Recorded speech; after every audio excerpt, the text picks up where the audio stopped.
This is my team associated ProSC 4x4. Got it for about 4 months, maybe a little bit longer. Just wanted to give a review. I personally love this thing.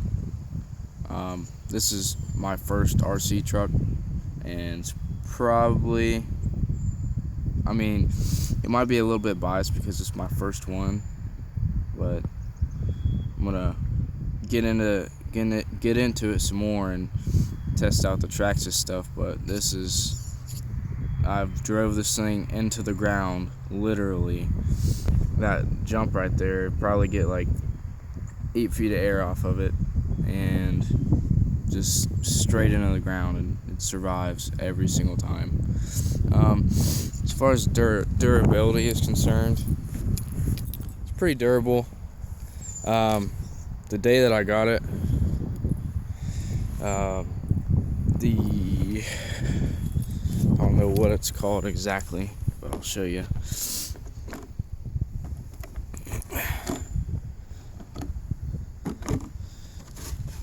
But under there, where the drive shaft is, there's a set screw on one of these little things back here that connects to the drive shaft.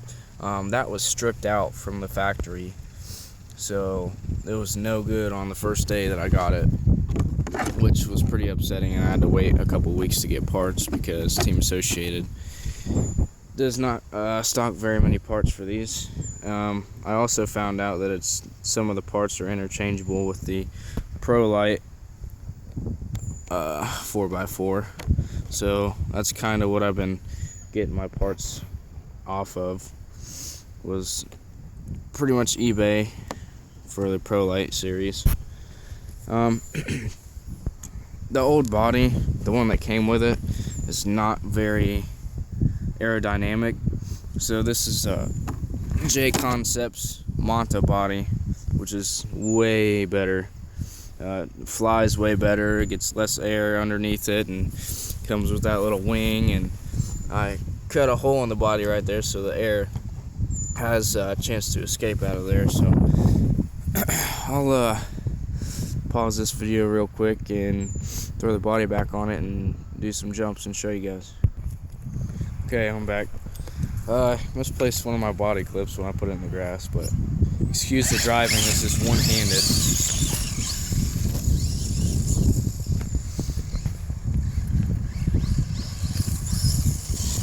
Running a 2-cell LiPo in it, the Onyx brand, 8,000 milliamp hour. Lasts forever. I can probably get at least an hour out of it.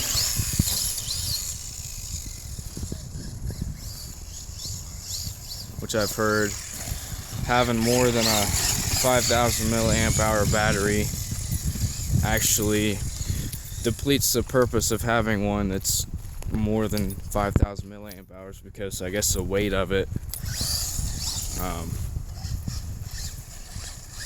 just takes away from the battery time, I guess. But I don't know, I don't really believe that, because I get like at least an hour every time I run it. I've already been out here for about 20 minutes, and probably gonna be running for a while longer.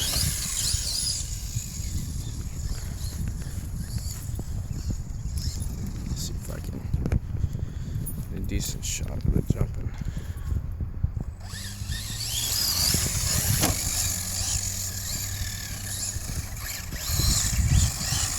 If I had both hands, I'd sky it off that jump, but just one-handed right now. The tires that it came with are pretty awesome. They seem pretty durable. Definitely good for, you know, harder surfaces like clay and stuff, so you can whip it around a little better. Since it's a 4-wheel drive, you can't really control it and whip it around as much if you have tires on there with more tread and they like to stick to the ground more. So if you get any other tires that are like that, just use it on like softer surfaces, like, I don't know, like loose gravel or stuff like that, like sand. But for clay, these tires are pretty awesome.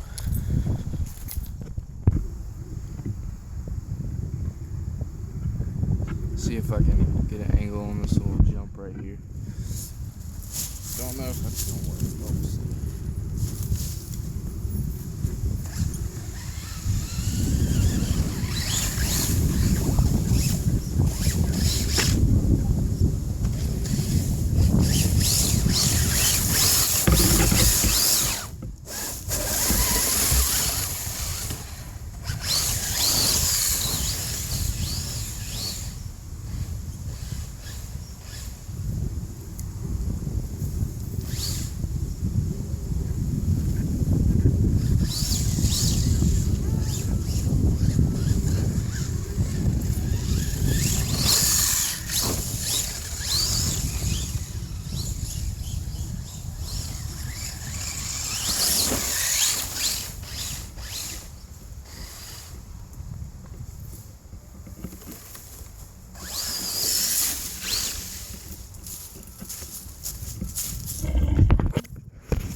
Hopefully I got some of that, but maybe I didn't. This right here is more of a clay, so let me show you guys how it kind of performs on that.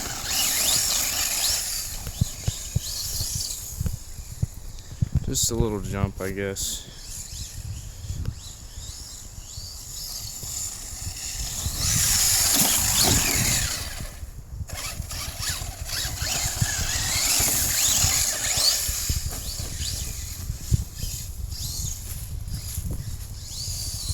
Looks like I got a stick caught up in here.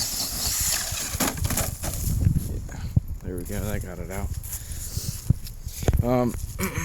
One of the things about this, I think was kind of under-engineered, was this little thing right back here kind of covers the spur gear, and there's an actual cutout like underneath it, and this thing tends to bend backwards, and little rocks and stuff get in there and eat up your spur gear. So basically what I did is I got some 80-mile-per-hour duct tape and like took the mount off for the front bumper and put duct tape underneath that, and then put those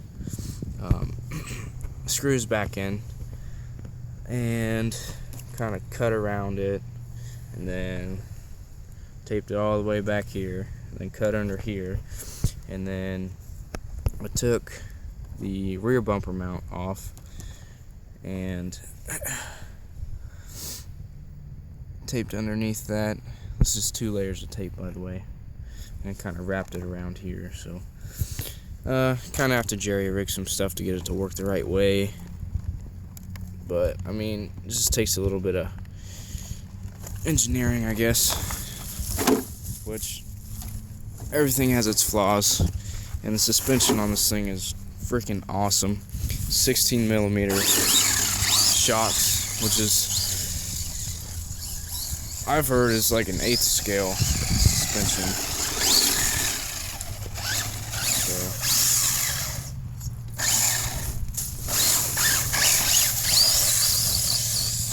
So, and again, this is one-handed driving, so this is pretty crappy, but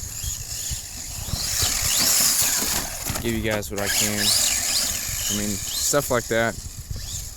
Every time that I drive this thing, I drive it into the ground and it just lasts. Front bumper is starting to get a little bit wore out because it's been driving it into the ground, but it's a little bent up right there and scratched up, and so I might have to get a new one of those soon, but for now I'll just bend it out and keep bashing it.